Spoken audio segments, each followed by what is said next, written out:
3 years ago, in the summer of 2019, I bumped into a video on YouTube about a girl doing an exchange year. I was really interested in it, and I literally watched every YouTube video about it that I could find. And I think that's the point where I realized that I wanted to do an exchange year. I remember being scared to ask my parents because I thought they would say no instantly. But after talking to them and going to a few information meetings, they were very supportive. And soon after, I signed up at an organization and filled out all my application papers. The process before leaving can sometimes be very hard and frustrating, but I promise it'll be worth it in the end. I remember the week before leaving, I had second thoughts and I was really scared that something will go wrong or that I will get homesick and that I won't be happy there. And at that time, I really wished there was a video that could have helped me, and that's why I decided to film this video. It's for all the future exchange students, whether you leave in a few months, in a year, or even a week, or tomorrow even, it doesn't matter. So, yeah. But now let's stop talking about me and get into the actual part of this video.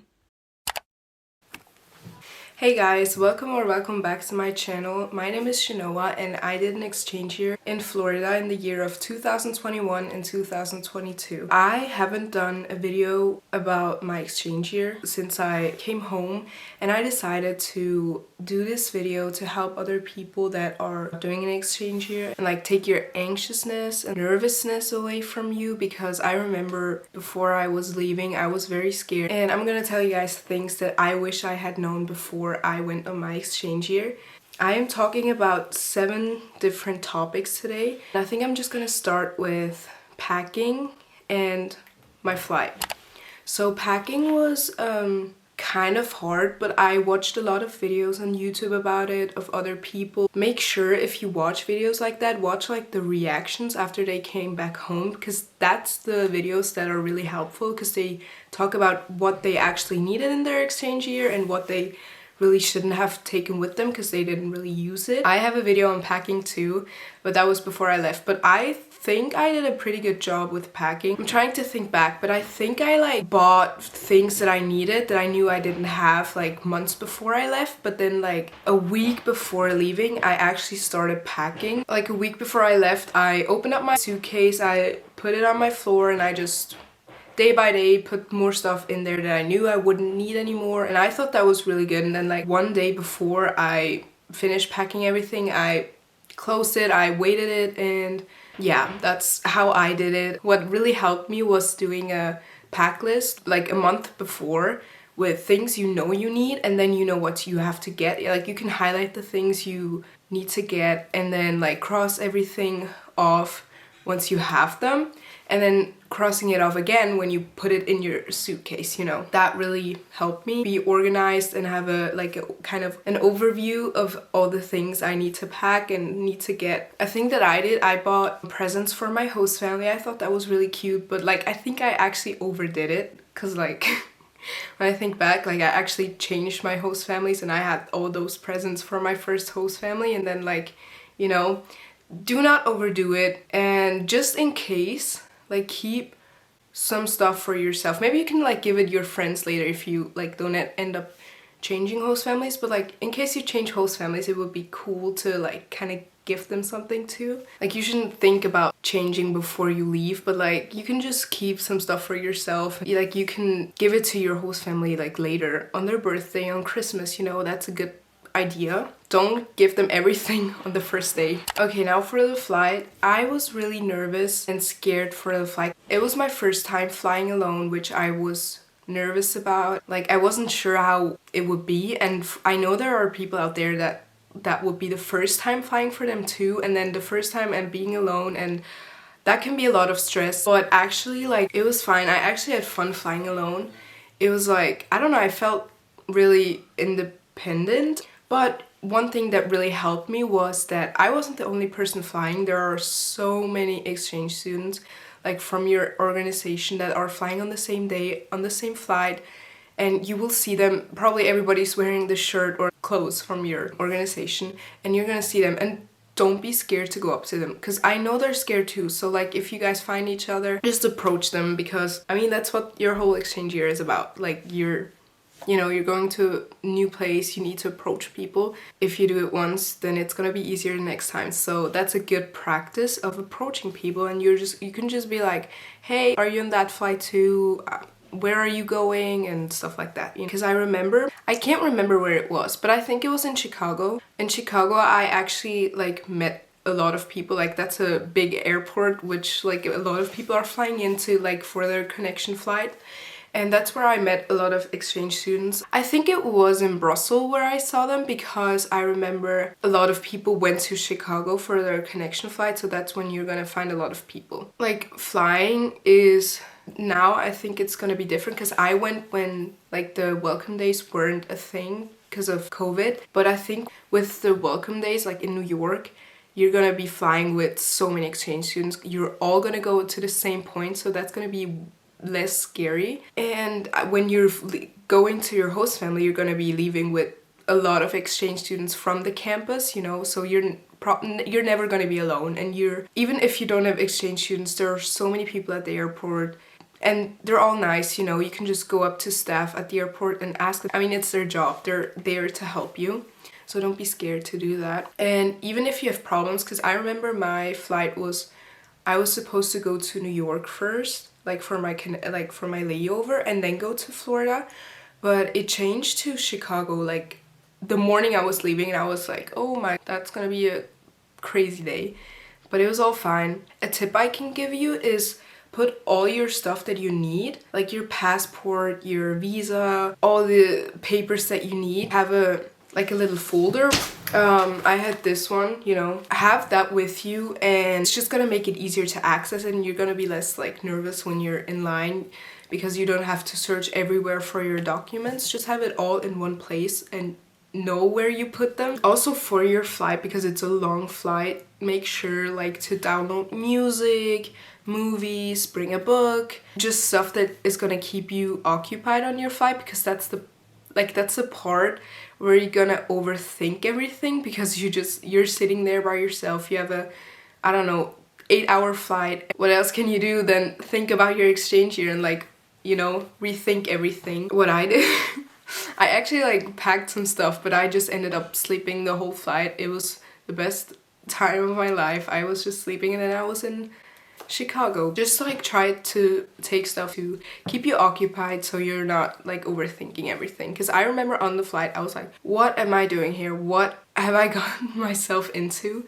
But that's totally normal. It's normal to be scared, because who wouldn't be?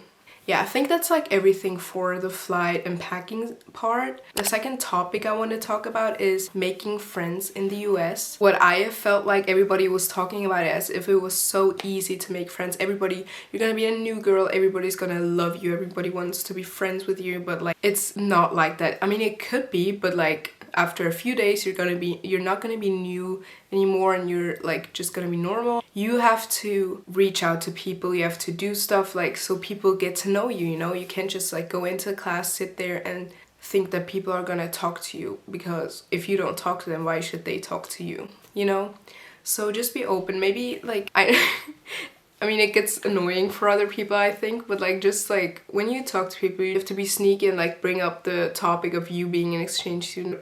That's a good starting point, because they're gonna be interested. That's how you're gonna get into talking to people. What really helped me, and trust me, that's gonna help you too, joining a sport or joining a club. We didn't really have clubs, so if you do, then join clubs. Do whatever interests you, because that's when you're gonna get together with people that have the same interests, and then it's gonna be easier for you to make friends and talk to them. I always wanted to join the volleyball team, because I wanted to play volleyball, but that's another thing. If you have your host family, your placement, make sure, if you want to do a fall sport that's football, cheerleading, volleyball, and I don't know what else, but if you want to do that, make sure to reach out to your school or the coaches to tell them that you want to join, because tryouts for those kind of sports are before the summer break. Yeah, make sure to reach out to them and tell them that you want to join, you're thinking about it, and what you can do to you know, get into the team because you know that tryouts were already over. Because I wasn't able to join the team because, yeah, tryouts were before and you know, I didn't get there in time. I wasn't thinking about that, but make sure to do that if you really want to do a fall sport. Sometimes it's not a problem and they let you because you're an exchange student, but not all schools are, you know, flexible like that. Like, it's also gonna like keep you occupied. You know, you have to do something every day after school. I joined soccer and that was actually really fun. That's how I like met all my friends, and like when I met those friends I got to know their friends, and like that's how I, you know, got to know people, and that was really helpful. Let's get into the third topic, and that's host family. Okay, so what I want to talk about is just like, you know, if you're not that close to them and if you don't really feel comfortable, I kind of want to give you tips because I have felt that way at one point. What helped me, an easy way to like get closer to your host family and like get to know them better, is just play like a board game with them. And if you have host siblings, make sure like to do stuff with them that they like. For example, my host brother really liked to paint, so I sometimes painted with him and that really made him happy. My two little host siblings, they really liked Roblox, so I downloaded it for them and played with them. But you don't have to play with them all the time, but like just try, you know, when you have time, and when they ask you, just be like, yeah, sure, and then like that's how you're gonna get closer. And I know that the host parents really like seeing when you guys bond with your host siblings, you know, that's like kind of a plus for them. They're like, oh, okay, she's trying. Communication is a big part. If you don't communicate with your host family, it's not gonna work out, and that's how you're gonna get like into misunderstandings, and you know, it's just not gonna end up good. If you have a problem, tell them. That's the only way that it's gonna get better. And if there's something that really is not okay, you should reach out to your local coordinator and talk to them. You don't always have to reach out to your host family first. If you aren't comfortable with something, you have other people to talk to. My fourth topic, I kind of touched on that before, but it's school sport. As I mentioned, it's gonna help you make friends, it's gonna keep you occupied, it's gonna keep you active. Like, what you have to know is that it's not cheap. You have to pay for it, for the uniforms, for I think it's like a health checkup something. You need to fill out something, I forgot the word, but it's a form that you need to do and you have to pay for that.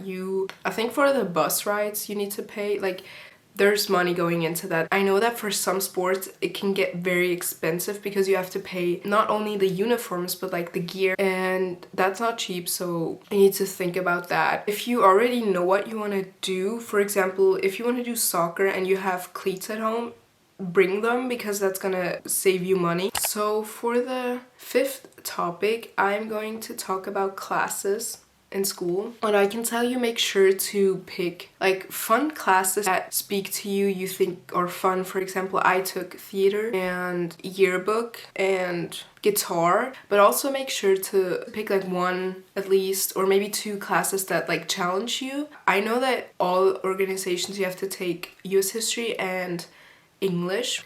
And then another topic is documenting. I did a good job with like taking pictures and videos of my exchange year because that's like how you're gonna keep the memories. Maybe like even keep a diary of that time, a journal, like print out pictures and put in your journal, write in there after you did something fun, exciting. Your future self is gonna thank you for that. And then the last topic I wanted to talk about is people at home, because you can't underestimate it. Because for me that was a big thing, because I was really bad at that. I didn't text friends. Like, I probably texted my friends once I was there, and I feel really bad for it because, you know, I could have done better with that. With my family, I did like keep in touch with them more, but like I also didn't that much, which I kind of feel bad because like I could have done more. Don't underestimate it, because it's like when you're there you tend to forget. I don't know,